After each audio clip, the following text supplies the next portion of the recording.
Lenovo ব্র্যান্ডের ভিতরে Ryzen একটা চাহিদা সবসময় ছিল, তবে আমরা সবসময় ইন্টেলটা সেল করি কারণ ইন্টেল পাওয়া যায় বেশি, Ryzenটা কম পাওয়া যায়। তবে একটা Ryzen ল্যাপটপ পেয়েছি আমরা Lenovo T14 থেকে, এবং এটা যথেষ্ট ভালো প্রসেসর ইউজ করা হয়েছে, প্রাইসটাও কম আছে। যদি আপনারা মনে করেন যে আপনারা 30-32 ভিতরে থিঙ্কপ্যাড থেকে একটা ভালো একটা রাইজেনের প্রসেসরের ল্যাপটপ পারচেস করতে চান, সেই ক্ষেত্রে আপনার T14 একটা বেস্ট একটা অপশন হবে। আপনার যখন সময় থাকবে অবশ্যই চলে আসবেন শপে, দেখবেন, তারপর পারচেস করবেন। আর এই T14 যে প্রসেসর ইউজ করা হয়েছে এটা হচ্ছে Ryzen 5-এর 4000 সিরিজের প্রসেসর দেওয়া হচ্ছে এখানে, 8/256 GB র্যাম এসএসডি, আর যে ডিসপ্লেটা তা হচ্ছে 14 ইঞ্চিতে একটা ফুল এইচডি ডিসপ্লে এখানে ইউজ করা হয়েছে।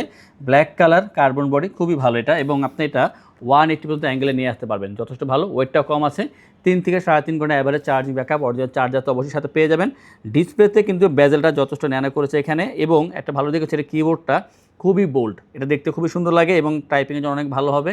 ফেস লক, ফিঙ্গারপ্রিন্ট, ব্যাকলাইট এগুলো থাকছে অপশনাল হবে। ল্যাপটপগুলো দেখে নেওয়ার সময় দেখবেন, কারণ অপশন আছে, কারণ কোয়ান্টিটি আছে, আপনারা দেখে সুযোগ পাবেন। এবং অনেকগুলো পোর্ট দিচ্ছে, প্রতিটা পোর্টকে এখানে কিউসি করা সবই এখানে অ্যাক্টিভ আছে। অতএব যা চাচ্ছেন যে আপনারা Lenovo ThinkPad থেকে রাইজেনের একটা প্রসেসরের ল্যাপটপ দরকার এবং ভারী কাজ করবেন, যেমন ফ্রিল্যান্সিং, এবং যা চাচ্ছেন যে ফাইবারে কাজ করবেন, অবশ্যই করতে পারবেন।